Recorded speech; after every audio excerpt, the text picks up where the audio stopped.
আসসালামু আলাইকুম ভিউয়ার্স, কেমন আছেন? আশা করি সবাই ভালো আছেন। আমিও ভালো আছি। নতুন একটা ভিডিওতে আপনাদের সবাইকে স্বাগতম। মূলত ইলেকট্রনিক্স ড্রাই যে ভিডিও কন্টেন্ট গুলো তৈরি করে শুধুমাত্র আপনাদেরকে শেখানোর উদ্দেশ্যে এবং বোঝানোর উদ্দেশ্যে মূলত এই ভিডিও কন্টেন্ট গুলো তৈরি করা হয়। তেমনই আজকে খুবই গুরুত্বপূর্ণ একটা টপিক বা একটা বিষয় নিয়ে আলোচনা করব, যেটা ইনশাআল্লাহ আপনাদের দৈনন্দিন কাজে অনেকটাই প্রয়োজনে আসবে। ঠিক আছে?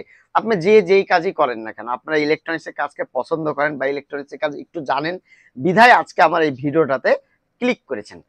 তো আজকের বিষয়টি হলো যে সিলিং ফ্যান। মূলত এই মৌসুমটা আমাদের গরমকাল, আর এই গরমকালে আমাদের সিলিং ফ্যান গুলো যখন একটু আস্তে ঘুরে হুটহাট করে নিয়ে আসে, আর কোনো কথা নাই, আমাদের কোনো কথা নাই, বাজার থেকে 3.5 এনে লাগাই দাও। যদি 3.5 এর উপরেও ক্যাপাসিটার থাকতো আমরা কিন্তু সেটাই লাগাই দিতাম। আদৌ কি এটা লাগানো ঠিক?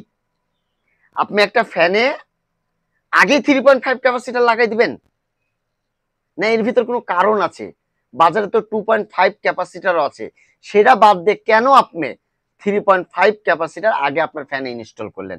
আচ্ছা, যেটা বললাম, যদি আমাদের 5 মাইক্রোফ্যারাডও থাকতো আমরা আরো লাগাইতাম। কেন আমাদের মনের ভিতর বা চিন্তা একটা ধারণা আছে যে যত ক্যাপাসিটারের মাইক্রোফ্যারাড বাড়াবে তত স্পিড বেড়ে যাবে, তত স্পিড বেড়ে যাবে। এটা তো ভাবি আমরা, তাই না? তো আমরা কিছু বিষয় আছে, আপনি আপনার ফ্যানটাতে কখন 2.5 লাগাবেন, আপনার ফ্যানটাতে কখন আপনি 3.5 ক্যাপাসিটার লাগাবেন।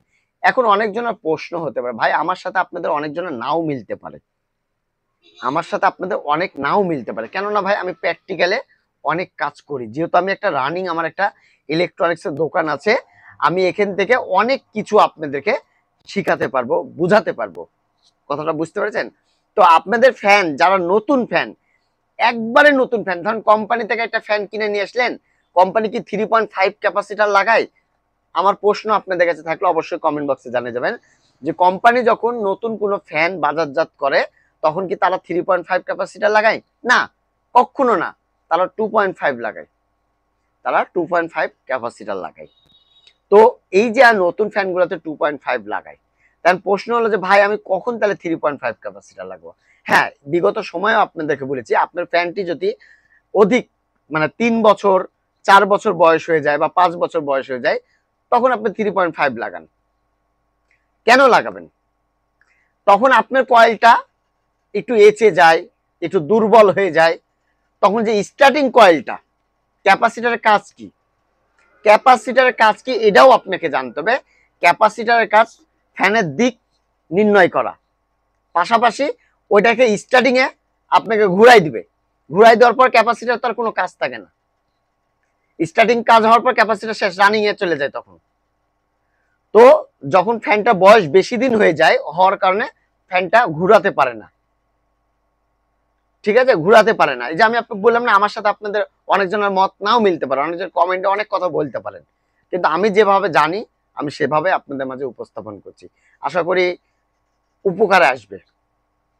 4-5 বছর বয়স, 3.5, 4-5 বছর বয়স হবে, এই ধরনের ফ্যানগুলোতে আপনারা 3.5 ক্যাপাসিটার লাগাবেন। যদিও দেখছেন 2.5 লাগায় আপনার আগের মতনই হচ্ছে, 3.5 লাগাবেন না, অ্যাভয়েড করবেন। 3.5 ক্যাপাসিটার লাগানোর, না লাগানোর চেষ্টাটাই করবেন সবসময় বেশি।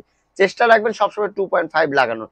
যখন দেখছেন না আমার হচ্ছে না, আমার 3.5 লাগাতে হবে, তখন আপনারা লাগাবেন। আশা করি বিষয়টি একবারে ক্লিয়ার করে দিলাম, আর ভিডিও বড় করছি না। সবসময় চেষ্টা রাখবেন 2.5 লাগানো, যখন দেখছেন না হচ্ছে না তখন আপনারা 3.5 লাগাবেন। আর একটা বিষয় হলো, এই ছোট ছোট বিষয় কাজগুলো যদি শিখে রাখেন আপনাদের অনেক টাকা বেঁচে যাবে। একটা ফ্যানের ক্যাপাসিটার যদি কোনো টেকনিশিয়ান ভাইদেরকে দিয়ে লাগান, প্রায় 100 থেকে 150 টাকা বিল তাদেরকে দিতে হবে। আর এই দুইটা তার যদি আপনি নিজে লাগান তাহলে 1 টাকাও লাগবে না, তার মানে টাকা বেঁচে গেল। কতগুলো টাকা বেঁচে যাবে আপনি হিসাব করেছেন?